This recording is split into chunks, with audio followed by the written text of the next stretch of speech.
That's great. We're good. Are we rolling? Yep. Okay. So, Ger, Yes. how we start all this off is you tell us about who your grandparents were on both sides. Okay, my grandparents on my mother's side were Moore and Eiley Power, and they lived in 4 Patrick Street, Tramore. And my grandparents on my father's side I never met. They died before I was born. But my grandfather died when my father was 7. But my grandmother ran a newsagent's shop, Kennedy's, in John Street, and I imagine lots of people would remember it. And she, I've been told, was a very grand lady who would go out. She worked really hard. She brought up 4 children on her own, and a babe in arms was Auntie Maura when her dad died. And my granny used to go out and deliver the papers every day herself, as well as employing her older lads who were like 7 and 6 to do it as well. And I was told that she was never seen without her fur coat and pearls on, delivering the papers. I think she was a very stern, once was a Protestant lady who had converted to Catholicism, but people who knew her said she was absolutely delightful. She looked scary to me in the photographs. And this is Waterford now? That was in Waterford. Okay. And my father married a Tramore girl. And how did they meet? They actually met. My father and my mother met at a political... No, my mother wasn't at the political rally. My grandparents were political animals, and they were Fianna Fáilers. And they were supporting a rally, and they were on the steps of the Tower Hotel. And my dad met them there. And my grandparents were great people they were very sociable people. So they invited him back to a party in their house in Tramore. And Daddy said that Julie came back, and this lovely young girl, as he described her, she was about 14, was trolleyed on into the sitting room to entertain the guests with a song. And my dad said that the poor girl was mortified. And after her song, she retreated back to the kitchen, and he went in to tell her that, she sang beautifully and well done. And that was my mother. And he didn't officially meet her again for some years. And he was working in the tax office, and he used to meet her. She went to school in the Mercy because we didn't have a secondary school in Tramore. She went in on the train, and Daddy used to meet her at the train, carry her books to school. And I said that was kind of out of the way. The tax office in those days was over Burton's shop, which is across the road from Dunn's Stores, the end of Patrick Street. And so he used to meet her at the train, walk her all the way up to the Mercy and all the way back down in time for work for him. So that was commitment. And then further on, I think they lost touch for a few years. And next thing, he saw her dancing in the Atlantic Ballroom in Tramore. And he said he had always been in love with her since he first met her. And they stayed like that till the day she died, the day he died. He was passionate about the woman. And did he like then moving to Tramore? Did he like... He and his mother, in between, I think in those days there was an afternoon delivery of newspapers, and they used to leg it out on the train, Granny and Dad, for a swim. And they charge down, have their swim, and go back on the next train back to Waterford in time for the delivery of the evening papers. So my father always loved Tramore. He grew up coming out to Tramore. He was a great swimmer. He taught lots of kids in Tramore to swim, just, when he was swimming, and not as a teacher, just showing them how to do it. Hugh O'Brien Moran told me he taught most of his generation how to dive, and he taught Hugh how to do a jackknife. He was a great swimmer, great diver, and loved it, and the cold water didn't bother him at all. So he was a hardy man. He was a hardy man. He was a bookie. He was out hail, rain and shine. So he was a bookie and a taxman. He worked in the tax office first. My grandfather worked for Richard Power, the bookmakers, which was the biggest bookmakers in Ireland, and still it's now, what are they called? Paddy Power. And so Grandad said, my father, he saw figures the way we see letters. Consequently, maths homework in our house was a nightmare. I don't understand why you can't see what that adds up to. But so my grandfather asked him if he would like to come in and work in the Tramore office was the head office. So Dad worked there for most of his working life. So he left the tax office? He left the tax office, yeah. My father was part of the crew that brought in PAYE into Ireland for his sins. So yeah, he worked as bookie for many years. and he was on the course. So he'd be out there, hail, rain and shine. He was the first person we knew to have bought a pair of, I think they were called moon boots at the time. Do you remember those padded boots that were quilted and had thick soles and looked ridiculous? And the next thing, my father appeared in them and we went, oh, holy mother of God. But anyway, they served their purpose. They kept his feet warm in foul weather, standing on a wooden box. And did you ever see him at the races? Oh yes, of course I did. We always went racing in Tramore. We went racing in Leopard. We went racing to lots of places. And he took me away on the longer trips, like to Listowel and Killarney and meetings like that were great summer meetings. So yeah, we did see him in action. We didn't go near him. We left him alone. Yes, we gave him a wide berth. Although we did go up, we'd have a bet. When my grandfather was alive, we always used to have a bet. And if you bet 2 shillings, you got your 2 shillings back whether you won or lost. So we never actually knew if we'd won anything. That was great system. It was great going racing with them. And did he have a right-hand man then to write down all his stuff? Yes, he did. Paddy, who was my aunt's husband.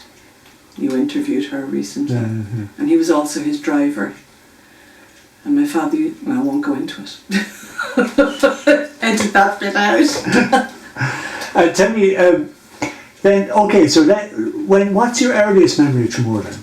Well, my earliest memory is holding onto the pram with my mother going off for a walk, and that would be when my sister, who was only 2 years younger than me, 2.5 years younger than me, had been born. So, going all the way back, all I remember are, I know everybody says this, long, hot, sunny summers, long days. We just spent our days out. And on the odd day that it rained, you'd think, great, I used to like painting and drawing. And we'd build a tent in the dining room and sit in under the table draped with sheets. The days were... living in Tramore when we were kids was like living in Swallows and Damsons. Do you remember that show on TV? We were out swimming and discovering things and out fishing in boats. It was great. It was a really lovely place to grow up in, and it's a lovely place to have come back to. And you know, where did you come in the family? I'm eldest. You're the eldest. And was there a story about your mum trying to have a baby and all that? Tell us that story. I was her 8th pregnancy and her first live child. And her first 3 babies they all went full term, and they were anencephalic, which means they were born without a brain. And it's, as you know, not viable with a life, as they say now. But they didn't know she was having these babies. So the first one was a total shock and very distressing, of course. But she was told that it was such a rare thing that a woman would only have one of these babies in her lifetime. And she got pregnant fairly soon afterwards, and the next baby was the same. And then the 3rd baby, she was actually closely monitored by a consultant in Dublin throughout her whole pregnancy, who said, I don't even believe they got it right. I think there must have been a mistake. And she delivered a 3rd one. And then she had 4 miscarriages, and then she had me. And I was born on the 16th of November, and by December I was in hospital and I was close to death because I had pyloric stenosis. And once again, it was the doctor in Tramore, Ger Kennedy, who said to my grandmother, the only thing, I was projectile vomiting, I was not holding anything, I was just losing weight, I was fading away, unlike I am now. And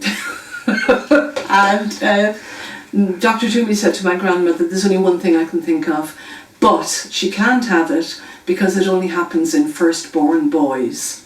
And she's a 4th-born 8th pregnancy girl. So, and my grandmother famously said, if it's not possible for her to have it, then she's definitely got it. And so I was rushed to Dublin and they operated. And my poor mother had to wait for a call to see if I was alive or dead. And in those days there were very few telephones in Tramore.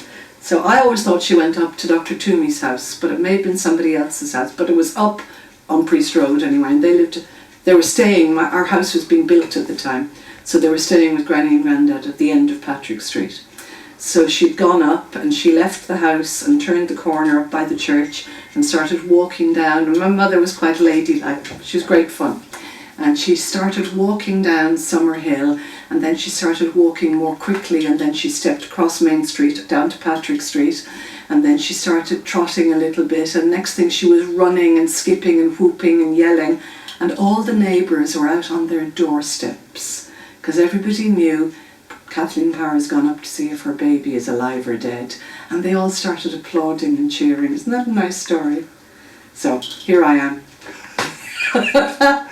That's a lovely story. It is a lovely story. But it's incredible what she went through. Like, I didn't find out until I had my first child, because my midwife was looking for her history.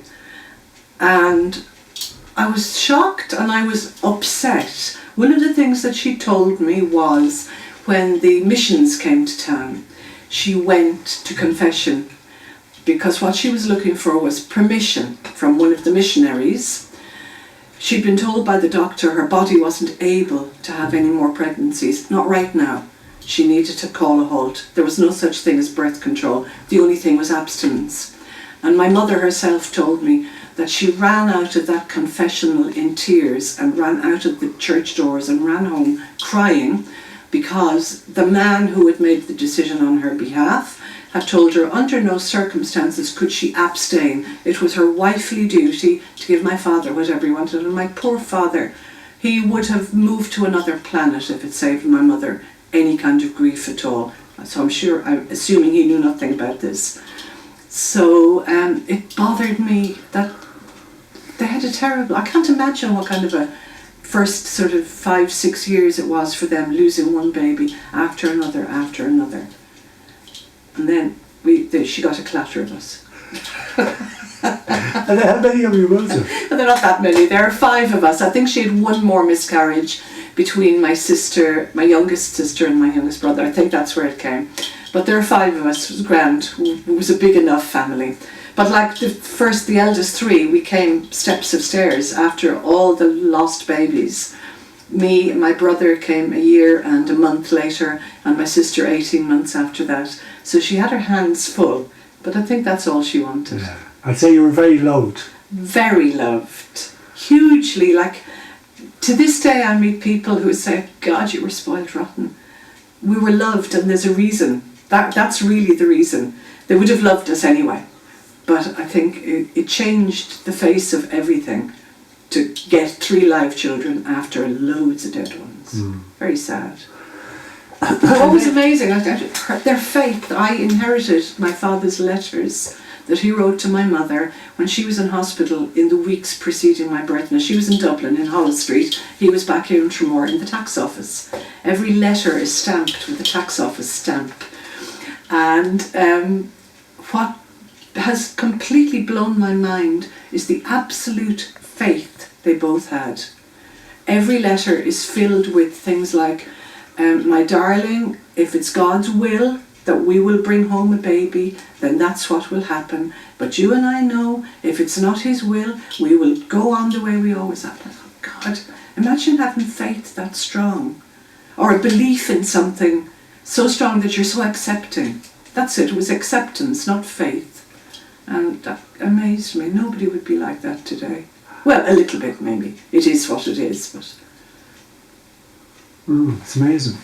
And and then when you were small, what was, I mean, you said it was very idyllic as regards Tramore and all that kind of stuff, but can you remember, like we say, shops that you used to go to, or old people or families? Or, go on. I remember all the shops. Go on, go on. Do you want to hear about the time my mother sent me to get my first bra? Go on. Is that an interesting story for your audience?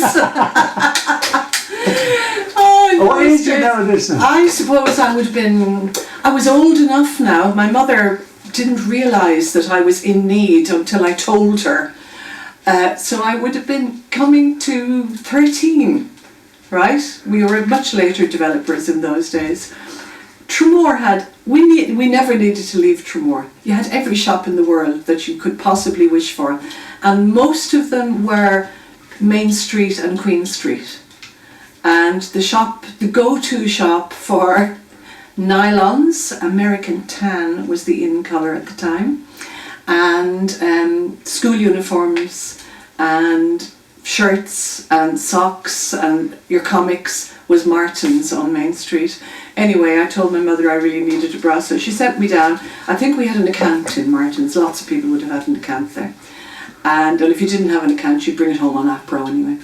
And I went down and I chose a bra that was totally inappropriate. And I brought it home and I thought I was fantastic. And I think my mother went down and said to Anne, who worked there, "What were you thinking of sending her home in that thing? It was way too big for me. It was padded and fancy.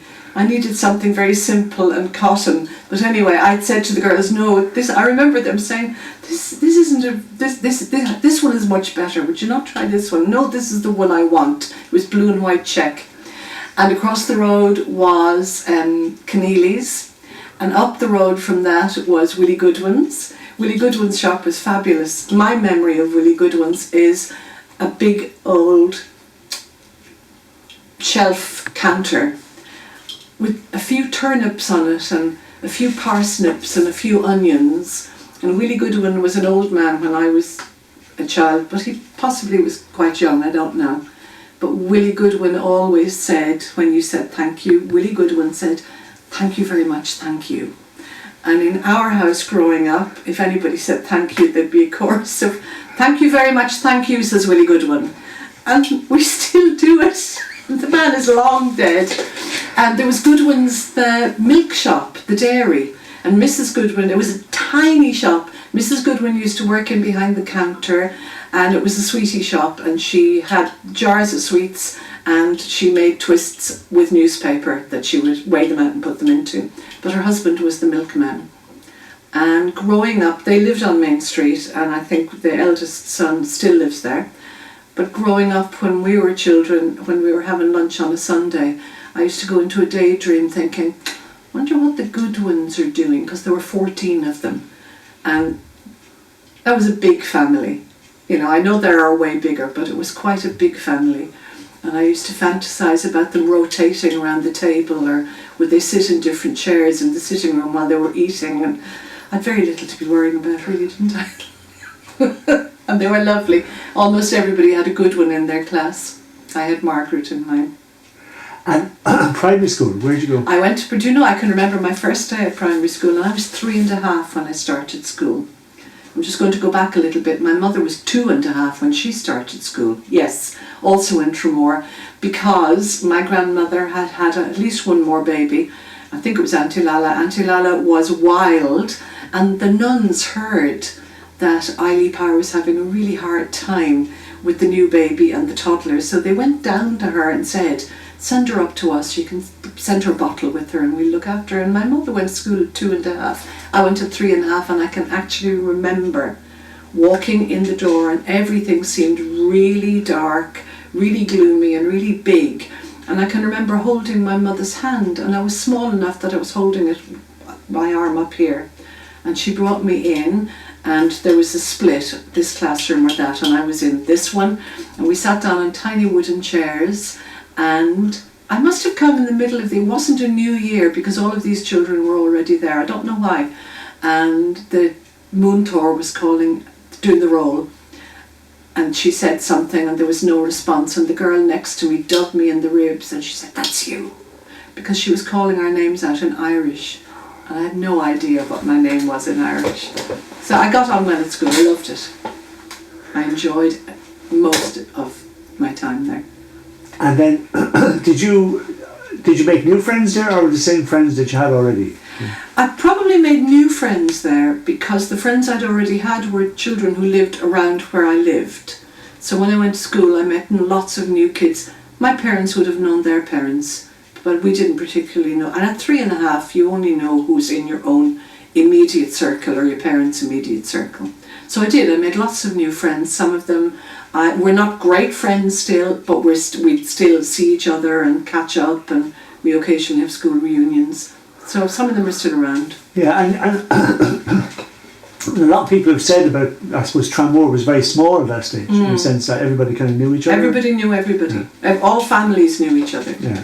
So it was like a village. Yes, in a way. I just didn't personally know these children because I was little, but everybody knew everybody else. Consequence, though, was you couldn't put a foot wrong. your mother found out, or worse, your father. And we'll get to your teenage days in a few minutes, but just about anything else about your childhood. What about, like, were there any special occasions, like, the way things like Corpus Christi and all these things, were they? Gosh, I'm glad because that's coming up soon. We had a communion the other day and the priest said, oh, Corpus Christi is coming up. And it used to be my favourite day of the year. I wanted to be a strewer. Do you know what a strewer is, Ollie? The flowers? Yes, except I was too young because it was a particular year in school that were asked to be strewers. I don't really remember.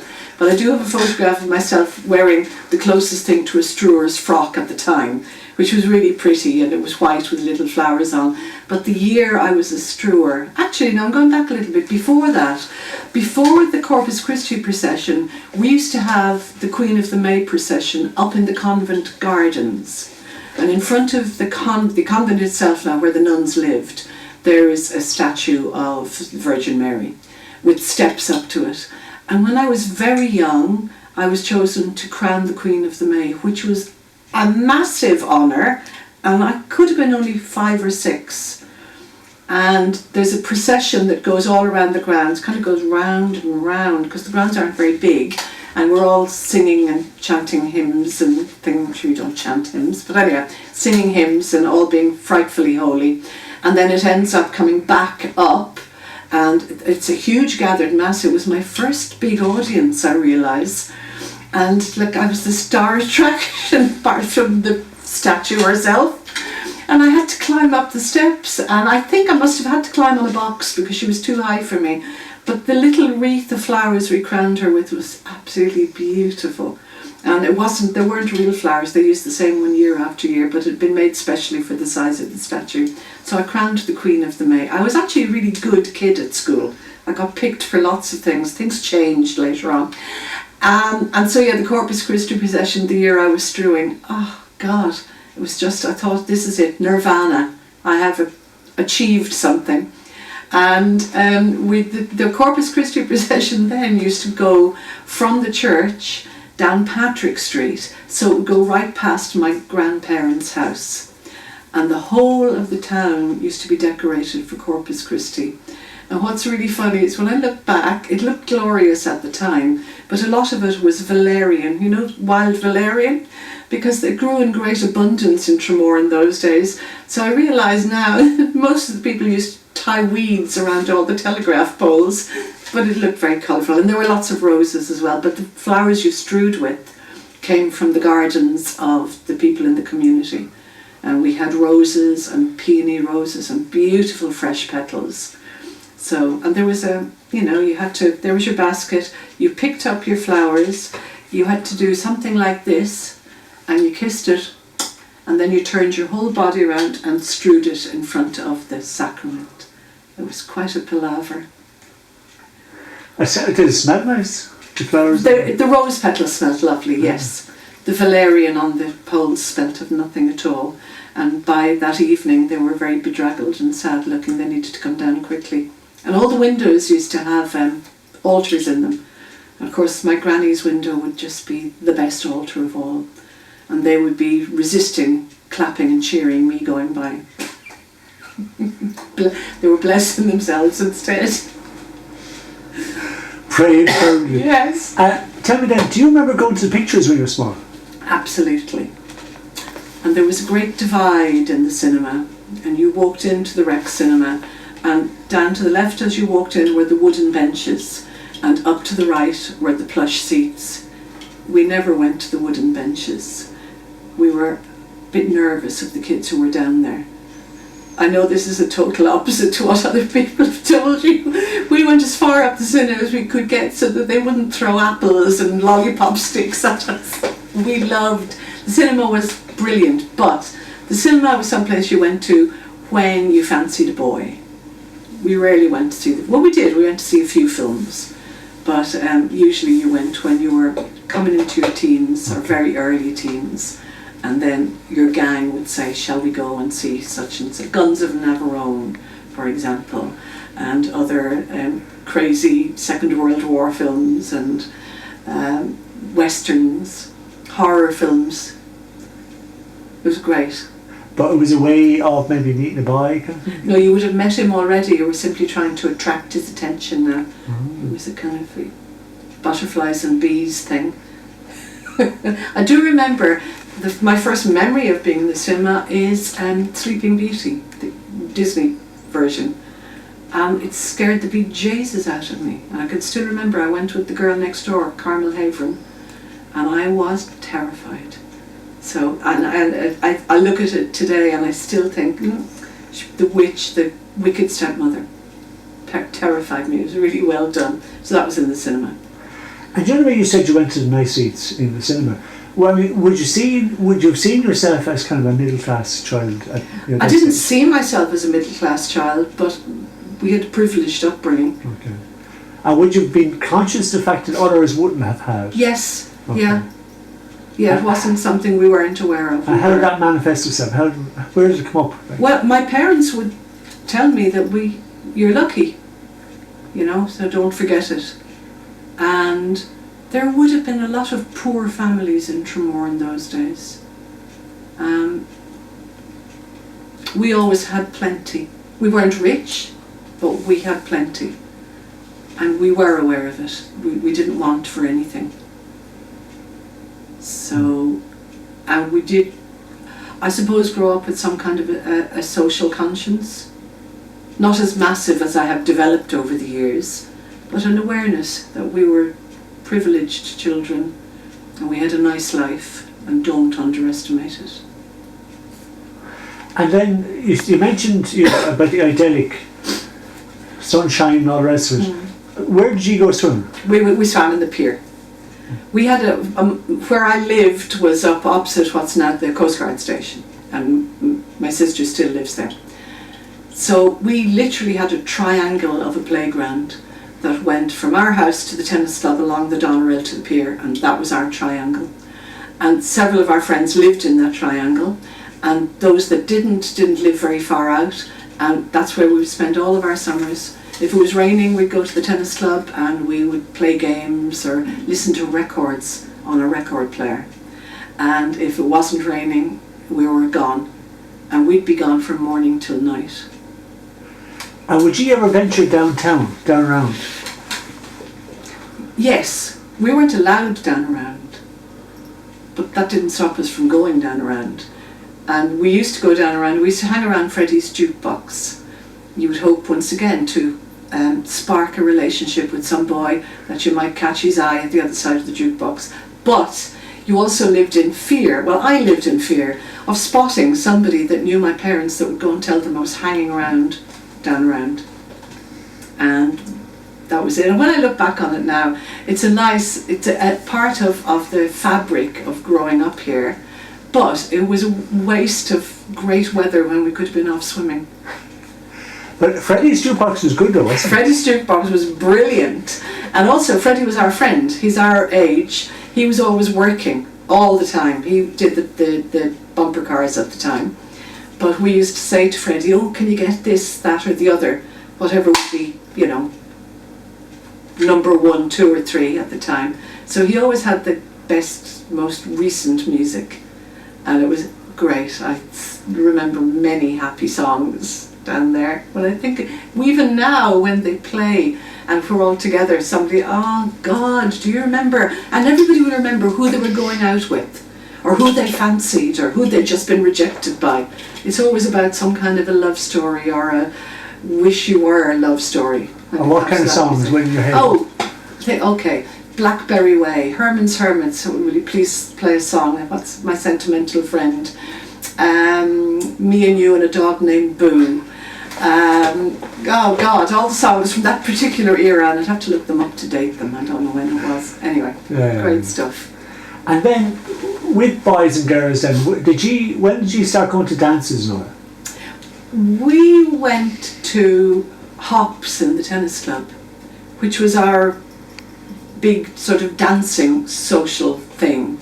And we were really lucky that, well, first of all, actually, when I go back to my teenage years, my pre-teen and early teenage years in the tennis club, we all cannot recollect who actually ran the tennis club, because it felt like we ran it ourselves. It really did. And we'd have a hop every Saturday.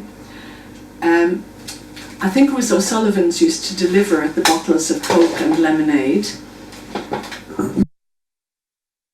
for them, because there seemed to be no adult in charge.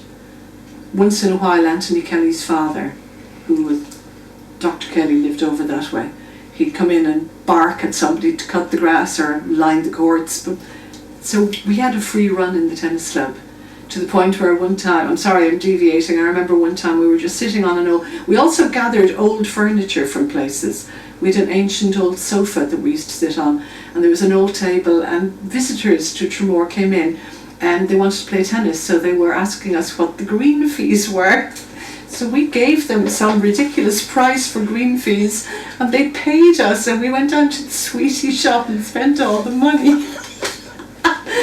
Every penny, down to what used to be Brown's at the time, which is down near the Cove. And we're still, to this day, the people that were involved in that, Michael Coonan is one of them, we still think, they must have been nuts thinking that we were the right people to give green fees to. But anyway, hops in the tennis club were the high What was a hop? A hop was a dance for kids, for younger people. But like our age group would have been 13 up to 16. So what would be a record player? It would be a record player, but with the best music, because we all had great records. We had LPs and singles. That's where I met Leonard Cohen for the first time. So people bringing their own records? We'd all bring in our own records. Somebody would volunteer to do the music for the evening. It was often one of the Musgraves, Derek or Damien. And we would just turn the lights down and dance the night away. And we got up to no trouble. And then at the end we'd just shut up shop and tidy the place and all go home. So there were no all-nighters being pulled there. And then as we got a little bit older, we used to go to surf hops, once again called a hop. And that was down in what was originally the Surf Club in Tramore, which is down, it's the stone building that one of the Moors lives in now, as you're going up into Riverstown with your back to the beach. And that was the Surf Club. And God, that was a brilliant place. Because in the Surf Club you got lots of new blood. You got people who were visiting to come surfing, people who were in surf competitions, people who'd come to play tennis. We used to get a lot of people coming to play tennis, and we'd rope them in. It was a great social life. Once again, run by ourselves. Brilliant music and a great setting. So we never did the whole going to the Atlantic Ballroom thing, really. Maybe some of my generation did when they were older. Oh, there was the Silver Slipper. That was the next step up. That was a disco. And I had to wait a long time for my parents to allow me to go to what was called a discotheque. And I do remember walking into the Silver Slipper, and it was the first time I had seen, that... Mirror ball? No, not a mirror ball. Okay. That lighting that had blobby things all over the thing. I don't know what that's called. Yeah. And I remember walking in going, oh my God, this is so cool. Anyway, so I had I bumped into, what's his name? Phil Lynott outside the Silver, like I say, physically bumped into him. We were both coming at each other from a corner, and he crashed right into me. He wasn't very nice. He said, mind the fucking guitar. And I thought, oh, you're not very nice, famous person. You can edit that out. And did you see any of him or any of the bands at that time? Because I know a few of them played. They did. I cannot remember. I did see lots of bands in the Silver Slipper. I can't actually remember. Okay. Not in Tramore. And I did see them. I remember being there. And I wasn't a drinker, by the way. I never drank. Most of my friends were trying drink. And I didn't smoke. So I was all very clear-headed. Except for one time my mother didn't speak to me for about 2 weeks because she has it on good authority that I was drinking vodka and white in the Majestic Hotel from one of her friends from the golf club. And on her deathbed I really wanted to wake her up and say, who was that cow that told you that? What I was actually drinking was white lemonade, but nobody would have believed that I would be a non-drinker. Anyway, that's neither here nor there. So you were framed. I just thought it was such an unreasonable thing. Why report that to my mother that was so upset by it? And B, why report something that you haven't got your facts right about? But anyway, there you go. Tramore could be a petty place on many levels during some of my teenage years. You really did want to kind of be careful of what you were doing. But on the other hand, you felt safe as well, you were minded. And looking at your parents when you were growing up, I mean, what was their social life like? Did they, like for example, did they go to the Grand, to the Majestic? What was their... When they were way younger, before me, I'm not sure where they went. I know that my father wrote some entries in his diary with regard to seeing my mother in the Atlantic Ballroom. But in my years, all their socialising was done in the golf club. But I'm telling you, they could party the arse out of life. I mean, I have lots of memories of watching my mother getting dressed up to go out, thinking, oh, you look lovely. And she had lovely clothes, great party frocks. Oh, she had a shoe thing. She had fantastic shoes, and they were all high. And they would dance the night away and have a great time. Their lives seemed to be... That's my memory of it. It probably wasn't. It was probably a life of drudgery and boredom, but they did... It did revolve around the golf club? In my memory, it was in the golf club. But before that, like when we were little, they would have gone to lots of dinner dances. So yeah, they would have gone to dinner dances in the Grand Hotel. And they would have gone to dinner dances in places in Waterford, the Tower, and wherever else there might have been. And the Grand was grand, wasn't it? The Grand was lovely, and it was exactly that. It was a grand hotel. I don't know what the bedrooms were like, but the hotel itself was great. It's not anymore, sadly. But it was very plush, wasn't it? It was, yeah, and it was where a lot of dinner dances happened, and a lot of weddings in Tramore happened there as well. And you got a kind of a grand entry going up the steps. That was it. We're only a few steps. And just to go back to the race week, because yes. your father was involved, obviously. Like that was a very busy time for him from a racing, but it was a big thing for Tramore, wasn't it? Race week was the high point. To this day, once the 15th of August passes in Tramore, as far as Tramore people are concerned, that's the end of the season. And in a way that means that's the end of the season. All these bloody visitors can go home now. But race week was massive in Tramore. And I don't know if it still is to that extent, but in those days everybody in the town would go racing. And you would see them walking, because sometimes there was no point in taking your car because you wouldn't be able to find parking. And all the fields around would be given over as car parks. I think they might still do that today. But the whole town would go racing. Great buzz. We used to, at the end of the race, well actually not we, my brothers, I was above it, I think, maybe I wasn't, used to pick up all the little tote cards off the ground and you'd see how many you could stack up. The tote cards were like small playing cards at the time. Very high end actually when you think about it, and now you just get a scrap of paper. So, great buzz. I got sick from eating chocolate at the races specifically one time. And all the vendors used to come from Dublin. And of course they all knew my grandfather and my dad. So we would all get chocolate and oranges and apples as we were going out the gate. It was great. Race week was brilliant. Race week was also an opportunity for people to dress up. I remember us going to the races and we would all have lovely new bright clothes on, but my mother and her friends and her sisters would have great hats, you know, matching frocks and coats and shoes and handbags. It was lovely. All they were doing was going to Tramore races, but it was just a chance to dress up and shine. It was brilliant. And there was another, you know, the bathing boxes. Oh, yes. There was a story about yes. one of your relations. Tell us that one, because that was a really good one. And my father told me that my grandmother was knocked down by, and he said, a motor car whilst in her bathing box. And I disputed this, of course, it couldn't possibly be. And he said, yes, she did. She was out for her swim and she was changing into her swimming costume in her bathing box. And a car came screaming down the slip at a time when there were very few cars around anyway, but the car lost control and crashed into Granny's bathing box. And as my father described it, grandmother and bathing box went sailing up into the air, and then turned down and landed head foot in the sand. I thought this was hysterically funny, but he said she actually was damaged in a way that hurt her all of her life. She damaged her shoulder.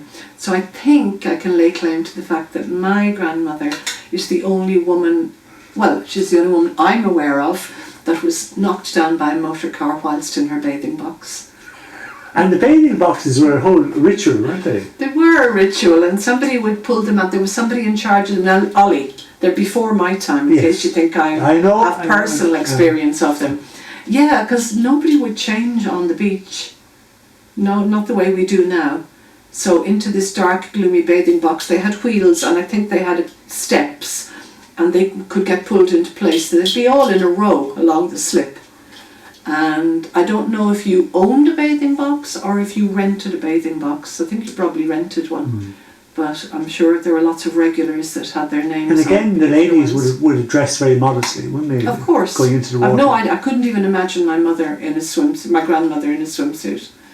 But I'm sure it was very modest. But sure, we have the men's slip and the ladies' slip. And that was enforced when my mother was growing up.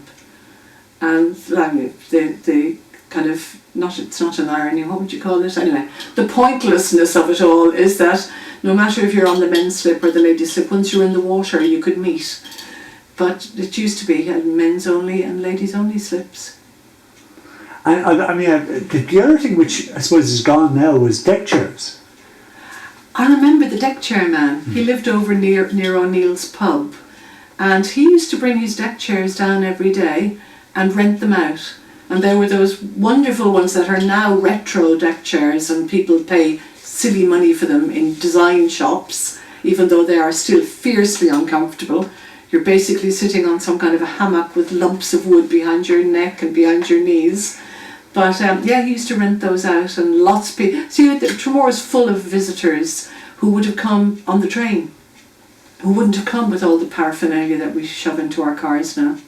So lots of people would rent deck chairs and sit there for the day. But I remember growing up, lots of people renting deck chairs, and they would sit there with their suits on and their coats and hats, and we'd be running around half naked, and they're sitting there with all of their clothes on, just getting the sea air, I suppose, I don't know, having a paddle. Wouldn't dream of stripping off and going into the water. Yeah.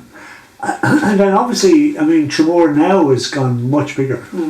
I mean, you went away and came back, didn't you? I was away for 22 years. And when you came back, did you see a lot of changes? Well, I had come home, I never really left. We came home every single summer for the whole summer as soon as school holidays were in force.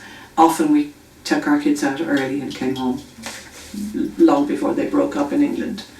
So I had always maintained that connection. Okay. So the changes that happened would have happened gradually. But I would come home. I remember the year I came home and my father picked me up at the airport, and we came down, no motorway obviously, we came down through all the towns and villages and got to Waterford, and I remember Daddy saying, "Watch this." And I said, "What?" He said, "Just watch."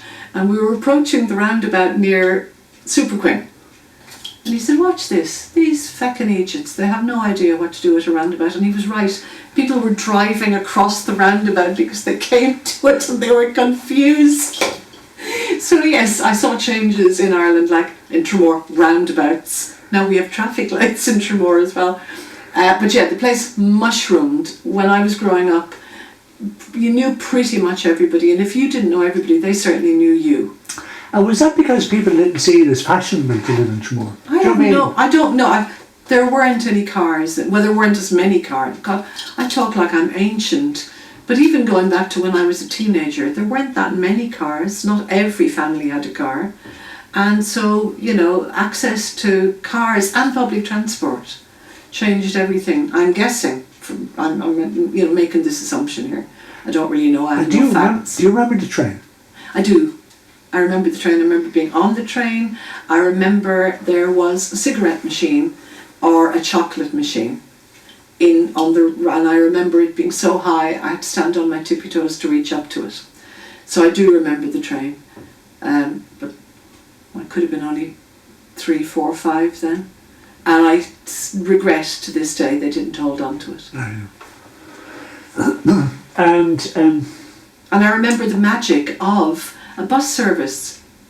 And we had double deckers coming in and out of Tramore. That was something new as well. So.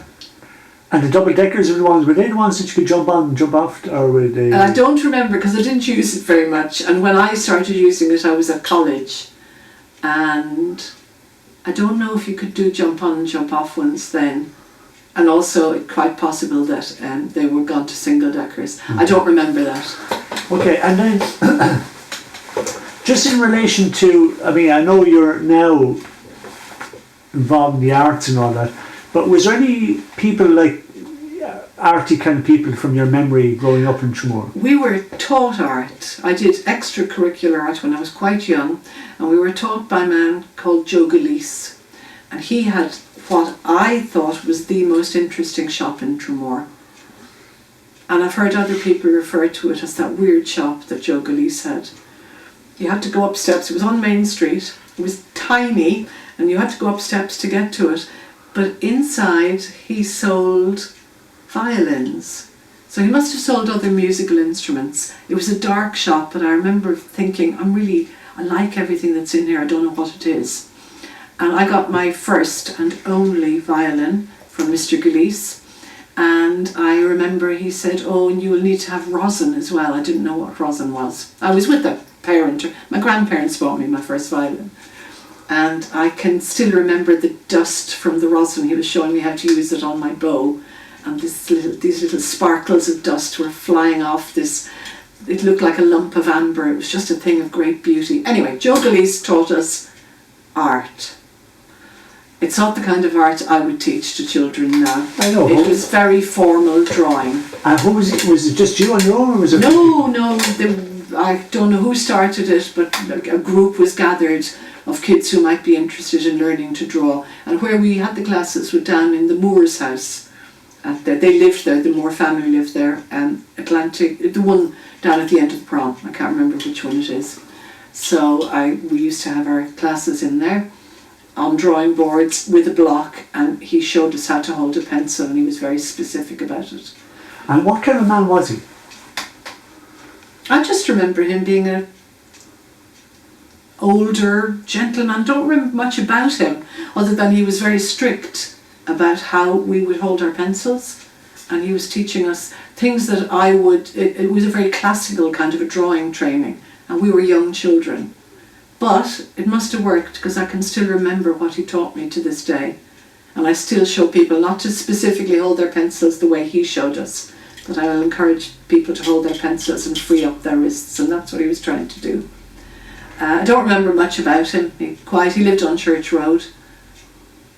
And he was a Protestant, wasn't he? He possibly was. And what was the relationship like between the Catholic middle class people and the Protestant middle class people? I don't remember any. We all played together as children. So there's none of that. I don't remember any great big divide. I certainly don't remember any animosity at all. Some of my young childhood friends were two Protestant girls called Essie and Olive Gilpin, and their father was the sergeant in the barracks across the road from us. And they lived in the barracks housing over there. I do remember that the very first time I was aware that we were Catholics and they were Protestants was Essie Gilpin and I had an argument about something to do with the Blessed Virgin.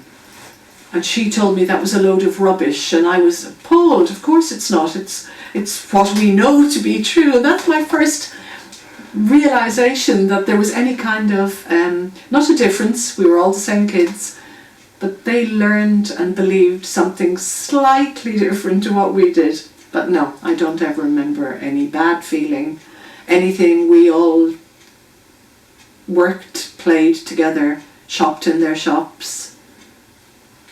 And your family obviously very much into golf? My parents were. Okay. Yeah, my brothers are. And how did that manifest itself? Was it kind of like how did you, when you were growing up, what did you remember about the golf? What do I remember about the golf?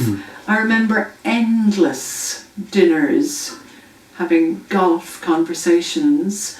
These are the years when I was growing up and I was having an opinion. And I was of the opinion that golf should be sent to the moon. And I lost no opportunity. Well, look, you know what? There was golf club politics talked a lot around our table. My father was the president at one point, my mother was the captain and the lady captain, and there was a lot of golf club politics. And to be fair to my parents, my mother was the champion of the underdog. My mother was frightful, she was a dichotomy. She was a frightful snob, with no reason to be a snob, and she was the champion of the underdog. This is not, you can edit this out. There was a girl who was a brilliant golfer.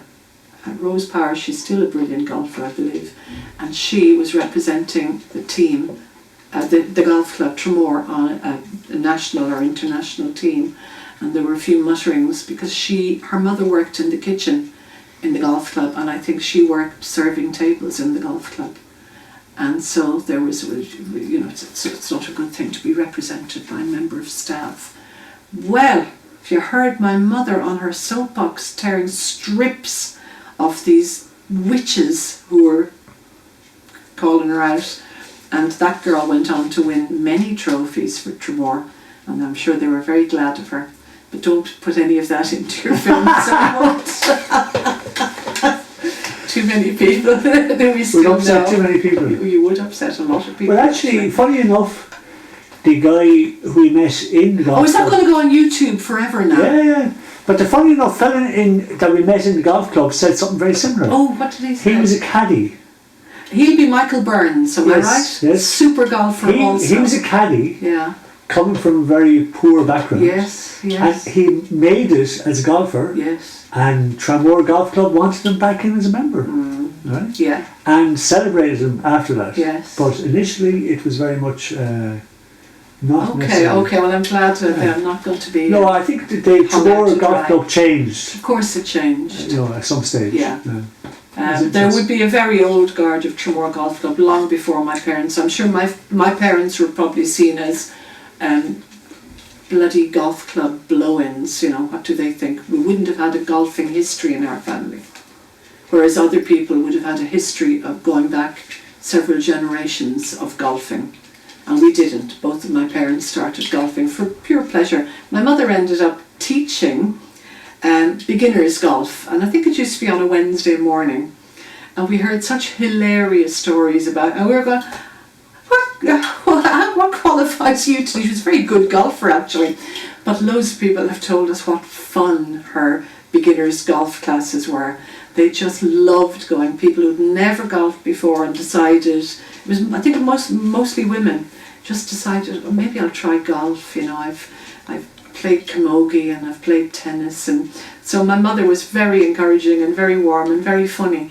But somebody told us a story one time. My mother was celebrated in the golf club after her death, and they had a competition in her honour every year during Open Week.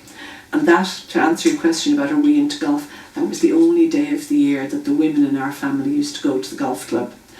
My brothers would be there all the time. And we heard great stories about my mother, but one of them was that one time there was some golf thing on, and there was somebody my mother wanted to see, and they were all looking from the clubhouse. So Jesus, Kathleen's going like the clappers. She was running down to the first tee in her high heels, and they were just stabbing in and out of the grass. And she also ran the Open Fortnight every September. I'm telling you, she knew every man that golfed in the whole of Ireland. And every year I used to be on my way back to the UK with my children, so I would go up often and spend a few hours in her. She had a little caravan just before the first tee, where she used to sign, basically you danced to Kathleen's tune or you were out. And if you were late, so she ticked who was in, who was out, who arrived, the time they went off, how many of them there were, whatever they did in those things. But I used to sit back and watch, and I thought, my God, all of these men are mad about her. They absolutely loved her. She was great crack. So, she was not a golfer by tradition, but she came to it, I suppose, in her 30s. I mean, we were golf orphans then for the rest of our lives. People used to ask us things like, what was it like growing up? And we said, well, my mother's cooking. When she discovered golf, she stopped cooking. So we hardly ever got a home-cooked meal after that. We did have a housekeeper. We had a housekeeper all of our lives. But she only knew how to do fried eggs, mashed potatoes and peas and beans out of a tin. So that's what we ate for about 12 years. Well, you never played golf? Played golf. No, she had a great life. She was right. She enjoyed her life. Yeah.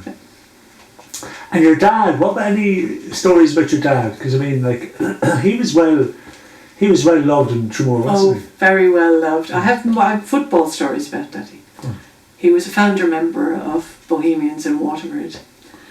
And these stories are from horses' mouths. Over the years, you know, social events, his old buddies who used to play football with him would gather, and they would take great delight in, can I tell you this one about your father? And my father was a strict timekeeper. Now I'm saying strict to a minute, not 5 minutes or some vague 20-minute slot. If he says to my mother, I'll be home from the races, I'll be home at 20 to 9. At 19 minutes to 9, if he wasn't home, she'd start worrying. So, one of the things he used to instill into the Bows team as they were going off was the importance of timekeeping. Apparently he could bang on about timekeeping. He'd be banging on about, now I'm telling you, we're taking a break. 1 minute late, that bus goes without you. 1 minute. Not 1 minute are you getting. And the lads told me that these were all old men when I was growing up, the lads said that one day they, between the whole lot of them, plotted to all get back to the bus 5 minutes before Jimmy had said it was due to take off. And they all got back to the bus, and as they saw him approaching, they said to the driver, go on, put your foot on the pedal. And the bus drove away with my father roaring and shaking his fist, and all of his buddies waving out the window to teach him a lesson.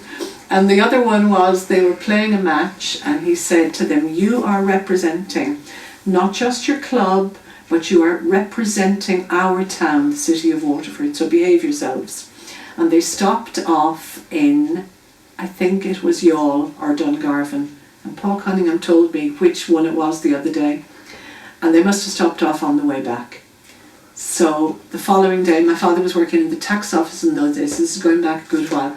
He got a phone call at work to say, Jimmy, the manager from the hotel where you stopped off on the way back has said, he phoned me, and there is something missing. I thought it was a grandfather clock, which is very dramatic, but it was a gong. A gong you would call people to dinner with. And the gong is missing, and do we know anything about it? And my father said, well, I don't know anything about it, but I think I know a few lads who do. And so he was told the manager of the hotel will not press any charges just so long as the offending article is returned to him. And once again my father went ballistic. Mother of God, what are ye like? And all. So he was a stickler for behaving themselves, and they had great stories to tell. They used to go skinny dipping in the Gillamine, which was men only at the time. And my father and all of his friends, Ran Lamb, who was a barrister in Dublin, who had a very serious and important working life, and Tom Corcoran, who was one of the head men in Waterford Crystal at the time, and a whole bunch of them. And my mother used to be dragged along because they used to go swimming after they'd been drinking all evening and all night. And she used to be dragged along to hold their clothes because it was too damp to put them down on the ground. And she said she used to stand there nearly in tears, wailing as all these drunken men dived in off the end of the Gillamine and swam out to sea in the pitch dark. So those are the antics that they actually got up to when we were all children. And did he used to bring you down there as well? He used to bring me to, well, he reckoned the Gillamine was the best swimming hole in the whole of Ireland. And believe me, he tried them all. And he used to wake me up. It would be about 6 or 6:30, always on a sunny morning. He wouldn't bother on a bad day. But he'd wake me up and I'd know what it was for. He'd say, come on, quick, put your swimsuit on. And off we'd go, and we'd go for a swim, and there would be nobody there that early. And he said it was just an important place to learn to feel comfortable in very deep water and cold water. He's right. And then it would be time to go home. But invariably, we would start meeting the men, the priests and the other chaps. They would always come down before they went to work in the morning, and the priests would be coming down before the first mass, and the first mass was at 8 o'clock. So I suppose to be about 7, they'd be coming down for a quick dip. And I can remember all the times my father's pushing me up the steps, go on, hurry on, hurry on.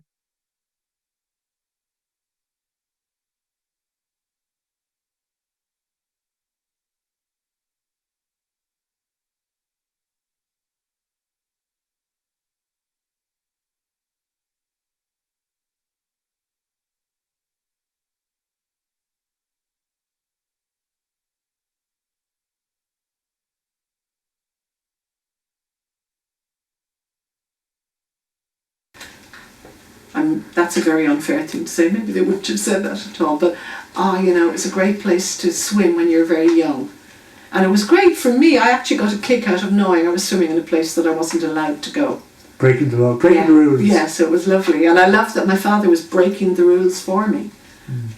And you're like two conspirators. Yes, it was lovely. Yeah. And he didn't bring any of the rest of our family. I was the one that really loved swimming. So, probably at the time I was old enough to swim, but the others weren't young enough to maybe swim in deep water. Now, before we finish, I want to ask Kieran, have I forgotten anything now? Because you would know all the stories. That'd be a good one to get. Ooh. You think of anything? Or Keith, is there anything, any of the subjects that we've been talking to other people about that we want to ask Ger about? Nothing particularly jumping out at me. We mentioned the football, the Tramore Rangers thing. Did that come into it? Or we talked about the Waterford thing, didn't it? I have no connection with Tramore Rangers. No particular jumping out at me, no? My father did used to talk about, am I on camera? Go on. Yeah. My father used to talk about a secret mussel bed, right? It was a big secret. Don't tell anybody. I didn't even know where it was. And I had friends. Did we have friends home here, or was it just you and you were down from Dublin? Anyway. Bruce and Heather. My father didn't tend to go into other people's houses that much. He was a socially awkward man. Sorry, I'm jumping all over the place. When my father, our house was filled with kids. All the kids in Tramore used to hang out in our house. And that was never a problem. We used to have the best teenage parties in Tramore because we were allowed to use the garage, and my parents would allow us to decorate it. We'd have, long before anybody was using fairy lights, we'd have lights strung all over the place. We'd take the light bulb out and put a red one in so it was almost dark. We'd have great music, and we'd have, sandwiches and lemonade. This is teenage stuff now.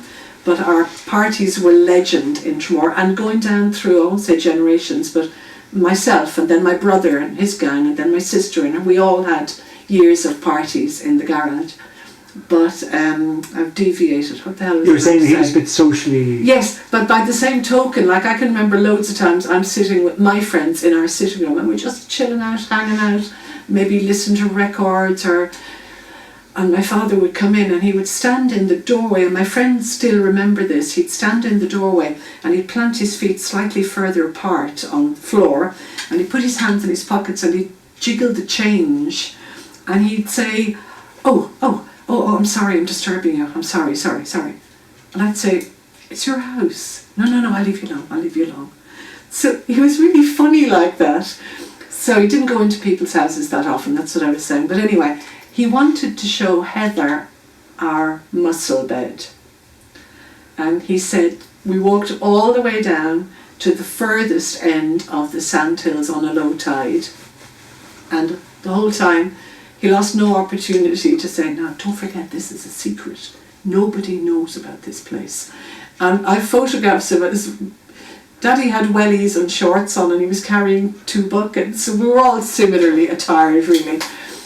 And on the way back, I remember Wilf Dooley. Did you interview Wilf Dooley yet? Wilf Dooley was one of the people we met. And he was the first one to say, hello, Jimmy, you have to pick mussels. We are, Wilf, we are. And then we must have met about 15 people all coming against us. Hey Jimmy, lovely day for the mussel picking. And we go, you said this was some huge secret. Everybody we met knew exactly where we were going and why, and it was just funny. It was such a massive secret. We were never to tell anybody. You know, my father used to always say to me, we live on the most beautiful coastline in Ireland, and he'd been all around the country because as a bookie he knew every road in the country, and when he was going to long meetings he would always make sure to find where was the best swimming spot close to where they were staying. And he said, we live on the most beautiful stretch of coastline in Ireland, and don't you be telling anybody about it. We don't want your friends visiting. Anyway, happy days. That's funny. He loved Tramore. He loved where we live. He was passionate about the place. Everything about it was just a place of great beauty to him. And I think he kind of instilled that in us. Absolutely. Wasn't he sitting in Marta's when you were born? And you Yes, got he married? was. Sorry, on the day, well, on the 16th of November at 8:25 p.m. or something like that. Daddy was playing cards in Martha's down on Queen Street, and my grandfather came down, and I'm a visual person, so I can visualise the whole thing. Now my grandfather was fairly tall and lanky, and my grandfather came down and leaned in the door. You know how small Martha's is. My grandfather came down, leaned in the door, and came to tell my father that he had a daughter. And apparently the cards flew everywhere and the drink flowed all night. And trust me, you've never seen men able to party like the lads my father used to be friendly with. They're all gone now, almost all of them. But there were great celebrations. And why not? And apparently in Dublin, friends in Dublin went to Holles Street. My mother was mortified. She neither drank nor she smoked all of her life, but they were coming to the hospital to wish her well. A bit hammered, I think. I can hear it. Okay, well, thanks very much. That's all right, Ollie. Yeah, that's Thank you for brilliant. allowing me the privilege of talking about Tramore. That's great. That's lovely stuff. Thank you. That's all right.